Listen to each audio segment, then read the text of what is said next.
Scholars اس بات کو part of ایمان کہتے ہیں کہ آپ کا اور میرا اہل بیت سے محبت کرنا اور آپ کا اور میرا صحابہ سے محبت کرنا، خاص طور پر آپ صلی اللہ علیہ وسلم کی احادیث آتی ہیں حضرت حسن اور حضرت حسین سے محبت کرنا.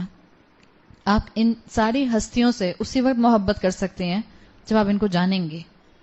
جتنا آپ جانیں گی اتنی آپ کی محبت بڑھے گی، جتنا آپ ان کے بارے میں سنیں گی اتنی آپ کی محبت بڑھے گی. تو جانیے ان کے بارے میں. صحابہ سے محبت کرنا، آپ صلی اللہ علیہ وسلم کی کئی احادیث اس کی اہمیت پر ملتے ہیں.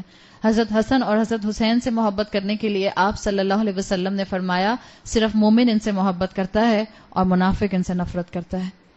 اللہ تعالیٰ مجھے اور آپ کو ان تمام ہستیوں سے محبت کرنے والا بنائے. پھر جہاں تک بات ہے کہ جس سے آپ محبت کرتی ہیں کیا اس کو بتائیں؟ پہلے تو بات کر لیجیے اپنے رشتہ داروں کی. آپ اپنے جن رشتہ داروں سے محبت کرتی ہیں؟ لسٹ لمبی ہے چھوٹی ہے؟ رشتہ داروں کی لسٹ یوزلی چھوٹی ہوتی ہے. رشتہ دار زیادہ ہوتے ہیں، جن سے آپ محبت کرتے ہیں ان کی لسٹ چھوٹی ہوتی ہے. میں بات کر رہی ہوں آپ کی امیجیٹ فیملی، آپ کے ماں باپ، آپ کے بہن بھائی، آپ کا شوہر، آپ کی اولاد، اور پھر آپ کے جو بھی آس پاس کے اور رشتے ہیں، بزرگ رشتے ہیں یا جو آپ کی کزنز ہیں، جو بھی ہیں جن سے آپ محبت کرتے ہیں. میں اس سفیر کی بات کر رہی ہوں. ابھی یہ سفیر ہے ہمارا جس کے اندر ہم رشتوں کی بات کر رہے ہیں.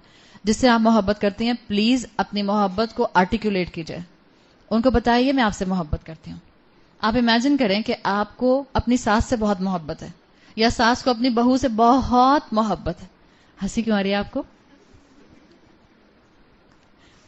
ایسی بہت سی ساسیں ہیں. ہاں بالکل، اور کیا، الحمدللہ. یہ بیٹھی ہیں ہماری فوزیہ، ان کو ماشاءاللہ اپنی بہو سے بہت ہی محبت ہے. مجھے پتا ہے جس محبت سے یہ بات کر رہی ہوتی ہیں. اللہ کے بہت بندے ہیں، اللہ نے بڑے اپنے نیک بندے اس دنیا میں ابھی بھی رکھے ہیں.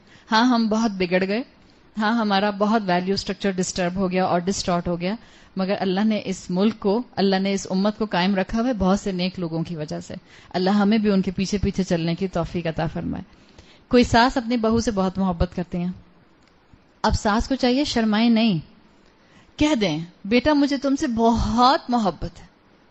بہو کہے گی چلو لگتا ہے کوئی دعوت کروانی ہے مجھ سے. اب بہو کو بھی چاہیے ایسا نہ سوچے بیچاری ساس نے اتنی محبت میں تعریف کیا کہ مجھے آپ سے بہت محبت ہے. کہنے کا مطلب یہ آپ جس سے محبت کرتے ہیں اس کو بتائیے کہ آپ اس سے محبت کرتی ہیں. شوہروں کے بارے میں کیا خیال ہے؟ آخری دفعہ کب بتایا تھا میں آپ سے بہت محبت کرتی ہوں؟ آپ کے رمضان کا مہینہ ہے، ٹائم بھی نہیں ملا. اب رمضان میں کیسے بناؤ؟ ایک میسج کر دیجیے گا. آج رمضان میں واقعی یوزلی ٹائم بھی نہیں ملتا نا. وہ آفس سے آئیں گے بیچارے تھکے ہوئے، اس کے بعد ان کو ہارڈلی تھوڑا موقع ملے گا، پھر وہ افطاری کریں گے، پھر مغرب کی نماز ہے، پھر تراویح ہے، پھر آپ کی سونے کا ٹائم یا عبادت کا ٹائم، صبح پھر وہی سائیکل شروع ہو جاتا ہے. تو رمضان میں ہارڈلی مجھے لگتا ہے گھر والوں سے بھی بات چیت ہو رہی ہوتی ہے. تب آج ایک کام کیجیے گا، آج آپ کا ہوم ورک ہے. آپ یہیں سے جاتے جاتے راستے سے ہی گاڑی سے اپنے ہسبینڈ کو آئی لو یو کا میسج بھیج دیجیے گا، ٹھیک ہے؟ اور جتنی بچیاں بیٹھی ہیں وہ 2 میسج بھیجیں گی. 2 فرینڈس کو نہیں، ایک امی کو اور ایک ابو کو، دونوں کو ایک ایک میسج بھیجیے. آئی لو یو امی، آئی لو یو ابا. کب کہا تھا آخری دفعہ؟ یہاں جتنی بچیاں بیٹھی ہیں. اولاد اتنا فار گرانٹیڈ لیتی ہے، اور خاص طور پہ خیر اب تو اولاد والد کو بھی فار گرانٹیڈ لینے ہی لگ گئی. ایک وقت تھا کہ والد کی ایک رسپیکٹ آٹومیٹک ہوتی تھی. اب تو خیر اولاد جو ہے وہ والد کو بھی بالکل ایسے ٹریٹ کرتی جیسے چھوٹا کوئی دوست ہے یا چھوٹا بھائی ہے موسٹ آف دا ٹائم. لیکن ایک بات سمجھیں کہ ماؤں کو ہم بہت فار گرانٹیڈ لیتے ہیں. ہمیں لگتا ہے کہ ماں دوست کی طرح کی ہے، ہمیں لگتا ہے ماں ہماری ہر مشکل یا ہر مشکل کے لیے ہر وقت اویلیبل ہوتی ہے. ہمیں لگتا ہے یہ تو ہر وقت ہماری بات مان ہی جاتی